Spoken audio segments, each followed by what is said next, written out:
so beautiful. So beautiful. She's a future actress. Her name is Chance Combs. Chance, you tell her. Yes, I'm an aspiring actress, and it's my first time at the Oscars, so I'm really excited to be here. Yeah. Incredible.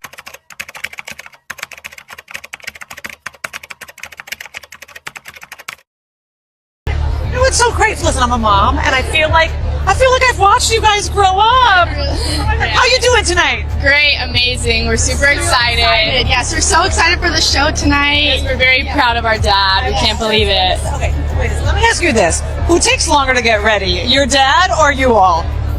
Our dad. Our dad takes so long to get ready. We take like 2 hours. He takes like 3.5, maybe pushing 4. But it's worth it. He does it because it's worth it. So. I gotta tell you something. At the Met Gala, Diddy put on a show going up the steps, but then he left and gave like New York City an entirely different show after. I love it. I live for it.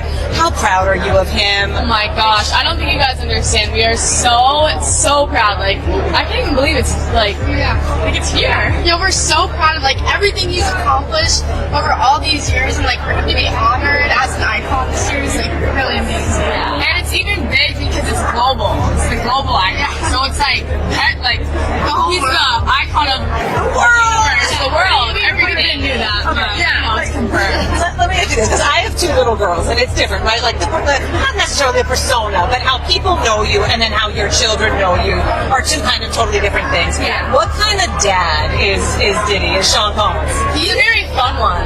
Yeah, it's fun. He does a lot of adventures with us. Yeah. Like he's structured as well. Like we have structure, you know. We don't get to do whatever we want. We don't get whatever we want. We're very like, you know. he has like a fun side. Fun with him, but then we have like the dad side. You have the dad side, the serious side, but then like fun, chill. You could hear the hush ripple through the packed Manhattan courtroom the moment 3 teenage girls pushed back their chairs. Ladies, this is my future superstar, Jessie. Say peace. Peace. It's Delilah. Chance Combs, just weeks past her high school graduation, shot a desperate look at her 18-year-old twin sisters. We need you to step to the side. Step to the side, please. You look cold. You smile. Are you guys feeling? How do you feel today? Step to the side, please. Watch out, watch out. Watch your back. Big great. How can you bump it today? Congratulations at NYU, Chance. Give us a little space. Give us a little space. Give us a little space. Golden Nation. Nice little smile. Nice. That's Step to the side, please. feel like we guys can't be by his very stuff. Yeah. Wait. Give us a little space. Watch out. Give us a little space, please. Oh, my. Sorry about that. It's fine. Give us a little space. Yeah. Oh, chuck it in here. Guys, oh. Boss down down. Back up. Sorry, back up. Push you like Gotta work with right out of here. It's possible to hey, man, Sean, man, be good, bro. Okay. Charlie. Love you, guys. Delilah and Jessie. Together, they bullied for the exit, twice, unable to stomach what they had just heard about their father, Sean Diddy Combs. But that walkout was only the first crack in a family wall that was about to crumble. 2016 video of Sean Combs assaulting his then girlfriend, Cassie Ventura. And the defense said, listen, what you witnessed was wrong. It was inhumane. It was horrible. But that was domestic violence. And they said that is not criminal enterprise. That is not racketeering. But both sides sort of making those compelling arguments and opening statements that for the prosecution, that he is guilty, for the defense obviously saying that he's not guilty of these crimes that he's alleged to have. On May 12, 2025, the trial of the hip-hop mogul hit a fever pitch. Male escort Daniel Phillip testified that Cassie Ventura, Diddy's ex, had paid him for a sexual encounter while Diddy sat in the corner. Combs directed everything from what she had on to the lighting in the room to how she was supposed to interact with the person that she was having sex with. And again, just to reiterate what is a freak-off, the freak-off essentially was something that Cassie said she learned about through Sean Combs about a year into their relationship. He described it as voyeurism, wanting to watch her have sex with someone else. And she said that she did it because she was 22, 21. She was young. She didn't know any better, and that she wanted to please Sean Combs.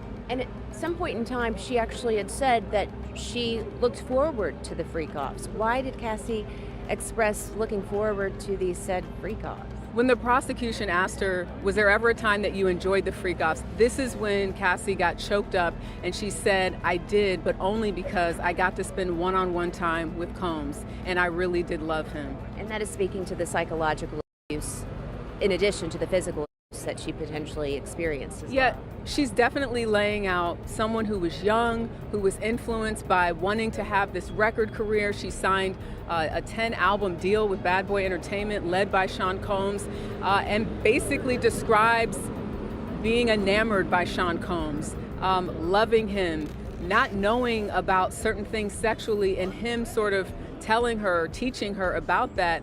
And what you hear is someone that was young and she even said, you know, I was young, I was naive, I didn't. Entertaining himself. The girls lasted only minutes before the details sent them fleeing. And in that moment, viewers around the globe realized this scandal wasn't just tabloid fodder, it was a family earthquake. She was going to be with someone in this music industry that was going to help her career, that cared about her, but quickly learned after the freak-offs that wasn't the case. And what I thought was also interesting is she said that after that first freak-off, she said she felt dirty. She didn't want to do it. And when she brought up the idea of having a conversation about the freak-offs in an email, which the jurors saw, she said she backpedaled in the email because Combs responded by saying, I know, you don't want to do it. And she said, oh no, well, it's not that. But that was the beginning. That was in 2010, where she brings up in an email that she wanted to have a conversation about this. And in her words, she didn't want to do it, but she felt like she had to do it. Gosh, it's so difficult to hear all of these details. And since taking the stand, Cassie has been emotional. What made Cassie emotional on the stand? I think what made Cassie emotional is having to describe the details of the freak-off and why she did it. When she talked about wanting to do it to please Sean Combs, that's when she broke down. Up until that point, she had just been answering the questions. She's a little soft-spoken at times, but that's when she got emotional. When she had to answer the question about if she enjoyed it, that's when she broke down, because she said, I enjoyed being with Sean Combs. And she says, I did it because it made him happy. What did the expressions of the jurors look like? The jurors are laser focused on what Cassie has to say. And that's to be expected, right? Because she is the person who will likely be on the stand, according to attorneys, for 2, maybe 3 days. She's the one that was in the relationship with Sean Combs for over 10 years. So she's got a lot to say. Phillips' claims weren't merely lurid. They matched video evidence prosecutors had kept locked away. Jurors watched grainy 2016 hotel footage of Diddy kicking Cassie as she lay on the hallway floor. A security guard later claimed that Diddy tried to bury that same footage with a $100,000 payoff. As the images played, the twins stared forward, their faces frozen, while Chance quietly whispered a prayer. Seconds later, all 3 daughters were gone again, the slam of the courtroom doors echoing behind them. If that wasn't devastating enough, the family's composure shattered even further behind the scenes. Back at their hotel that night, sources say the sisters were inconsolable. One confidant of the twins admitted, "No one wants to hear that about their dad. It's disgusting." Chance, described by friends as the most outspoken, allegedly told relatives she would do whatever it takes to make things right, even if that means answering federal investigators. It's still rumor, for now, but prosecutors are listening. The spotlight, however, wasn't focused solely on the daughters. Each morning, all eyes turned to the front row, where matriarch Janice Combs arrived arm in arm with her granddaughters. Her lipstick was perfect, her expression unreadable.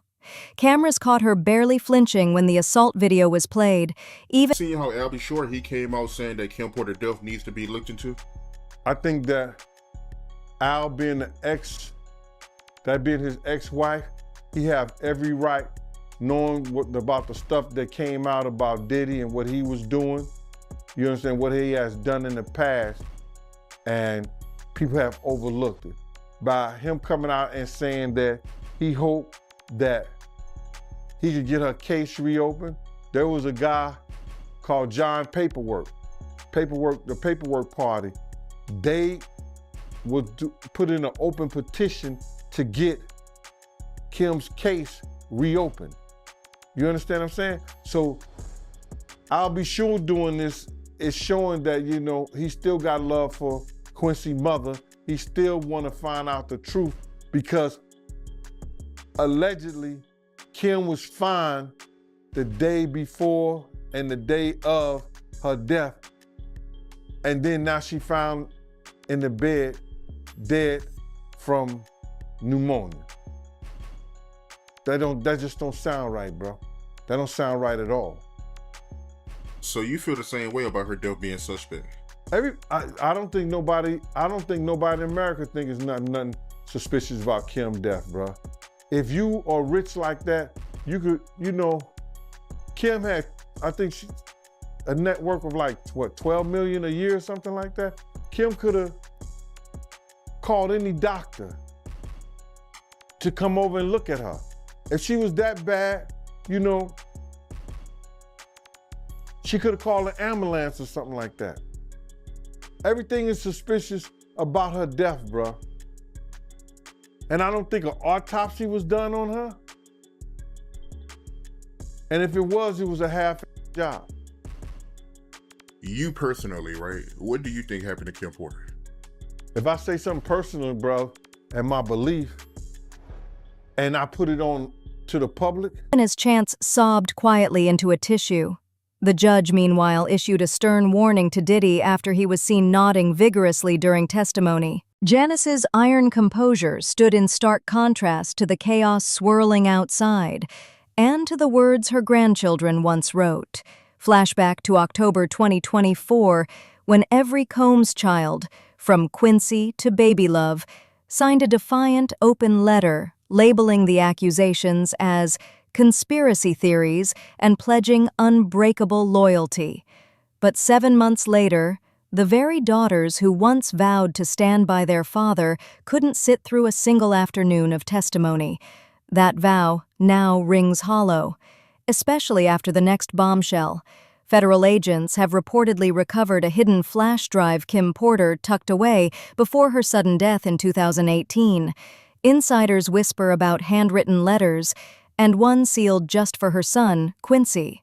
Porter's children quickly denied any secret memoir and begged the public not to taint their mother's legacy with wild speculation. Still, the mere possibility that Kim left behind evidence has reopened old wounds, and another voice has added fuel to the fire. R&B veteran Al B. Shore, Quincy's biological father, emerged from a near-fatal health scare in 2022, claiming he had been taken out on purpose. Now, in interviews and Instagram lives, he flat-out suggests that Kim's pneumonia story was a cover-up. He vows to testify.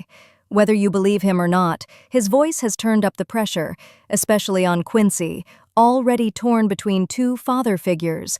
With allegations mounting, investigators are watching the daughters more closely than ever. Legal analysts warn that family testimony could be devastating. If Chance or the twins corroborate even a single detail involving trafficking, prosecutors could tie Diddy to an organized criminal pattern. That would turn this case into a racketeering charge with a potential life sentence. Behind the scenes, quiet outreach is reportedly already underway. Gentle phone calls, discreet meetings, promises of counseling and protection for 3 girls who have been thrust from red carpet bliss into courtroom nightmares. The temptation to speak their truth may soon outweigh fear or loyalty. So, where does that leave the once glamorous Combs dynasty? Today, the Combs brand looks nothing like the champagne lifestyle it once sold the world. In its place stand a father facing criminal counts, a grandmother gripping stoic dignity, a son torn open by a flash drive, and 3 daughters caught between the man who raised them and the horrors they just witnessed in court. The verdict could still be months away, but one decision may arrive even sooner, this time not from the jury, but from inside the family itself. Will blood protect blood, or will truth finally break the circle? What would you choose, silence for loyalty or testimony for justice? Let us know below. And keep watching, because the next revelation in this saga could arrive before the gavel even falls.